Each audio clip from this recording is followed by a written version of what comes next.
Happy Saturday, everybody. Sorry I haven't been around reading for the last couple of days. I've been kind of busy doing lots of things. And a couple of nights ago, I lost track of time it was like 9 o'clock at night. And I was like, oh, dang it, I didn't read to you guys. And so I was sad about that. And then last night, I was out busy doing a bunch of different things. And so I wasn't able to post last night. So I'll read a little bit longer tonight so that way you can get caught up on what we were doing. All right, here we go. Inside, Saturday, 7:11 a.m., Arnold. After a few more seconds, I could tell that the shadows were actually three shapes. They looked like humans, and they looked like they had emerged from the river. I thought maybe my eyes were playing tricks on me since the shapes were so far away. But there was something about them that looked familiar. Then I saw them walk over to the group of afterlives who were probably heading to breakfast. The whole thing was very confusing. It's hard to tell what's going on when everybody looks like ants. It was clear, however, that the new ants were slightly smaller ants than the other ants. Inside, Saturday, 7:12 a.m., Evan's point of view. The soldier had a gun, but she wasn't pointing it at us.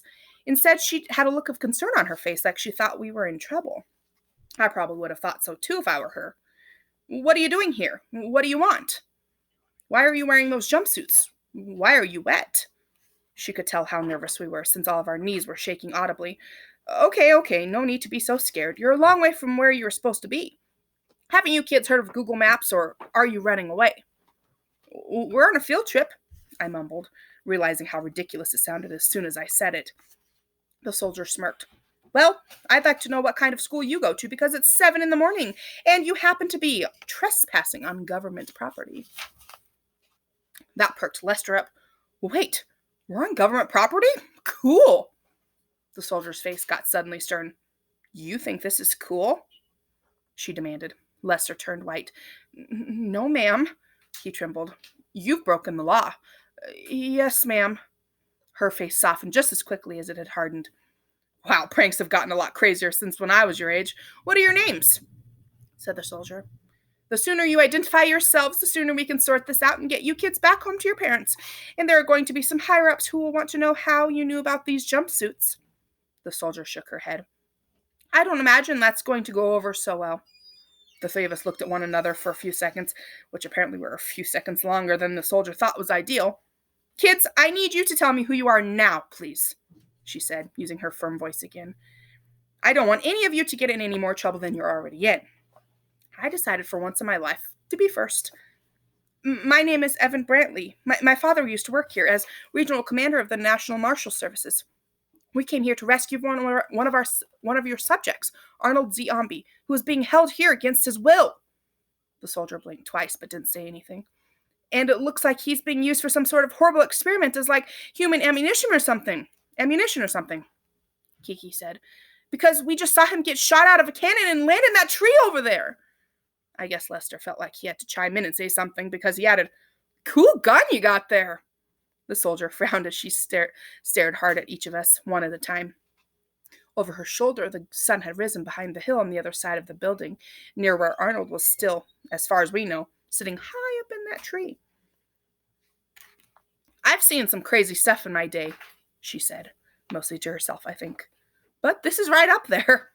We waited for her to decide what to do. It was possible she would laugh at us or yell at us or even put handcuffs on us, but she did none of those things. Instead, she motioned for us to walk alongside her. I know your father, the soldier told me. Colonel Brantley is a good man. I guess you're a lot like him, huh? The warm feeling filled my chest.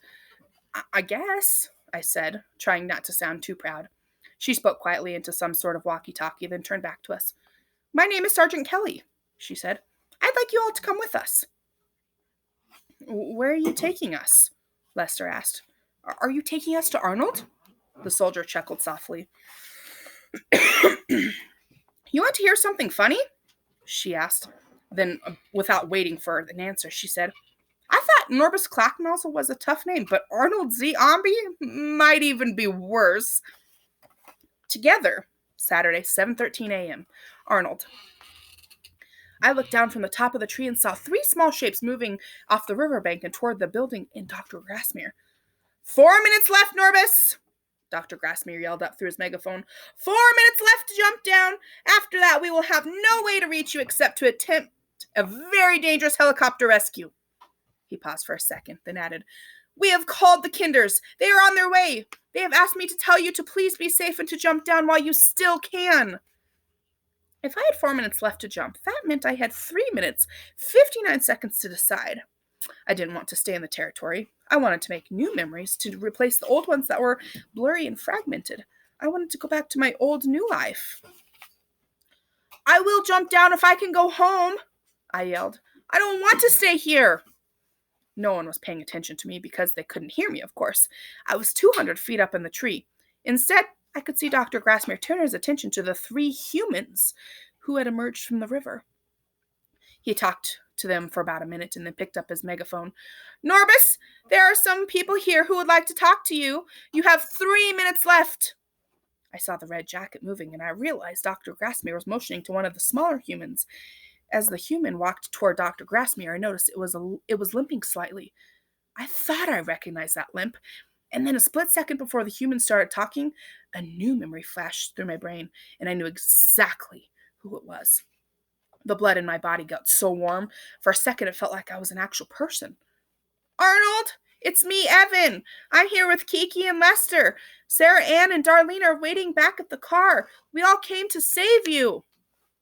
I couldn't believe what I was hearing. So anyway, can you do me a favor and come down before they arrest us? Evan's point of view. I handed the megaphone back to the man in the red jacket. Thank you. You're welcome, he said. Now go back over there and wait for your friends. Wait with your friends. I walked back to Kiki and Lester. Nice job, Kiki said. Lester shrugged. I might have thrown in something about how we're kind of total heroes, but that's cool. The man in the red jacket lifted the megaphone to his mouth. 2 minutes, Norbus!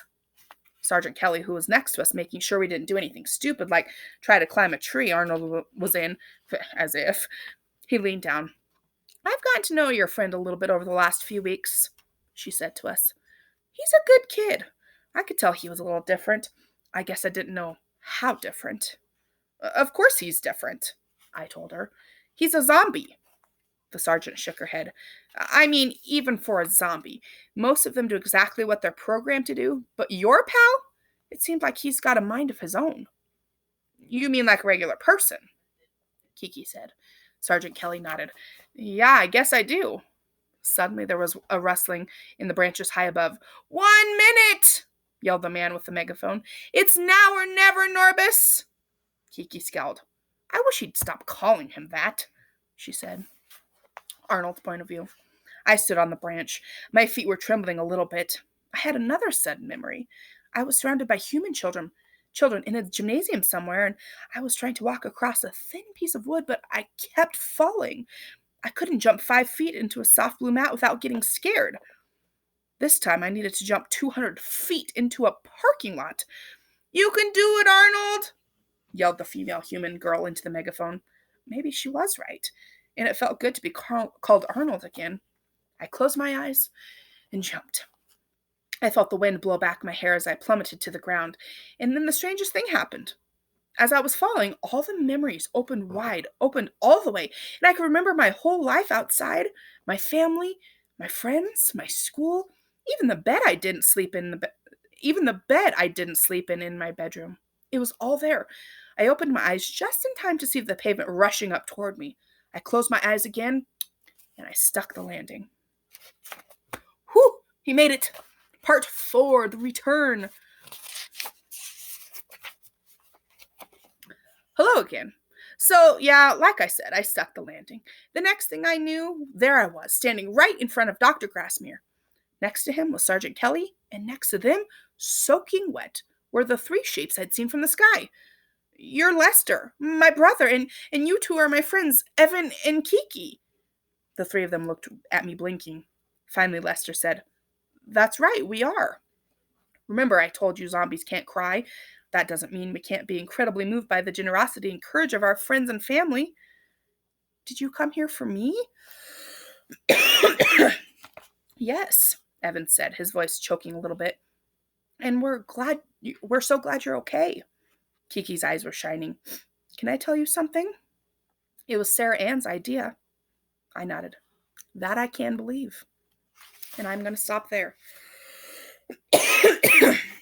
So I will get this posted, guys, so you guys can watch it and have a good bedtime story before you go to bed. Um, I know I gotta always leave it on a cliffhanger, although that wasn't as big as most of them are. So have a happy Saturday night, and I'll post again tomorrow. Have a good Saturday, guys. Bye.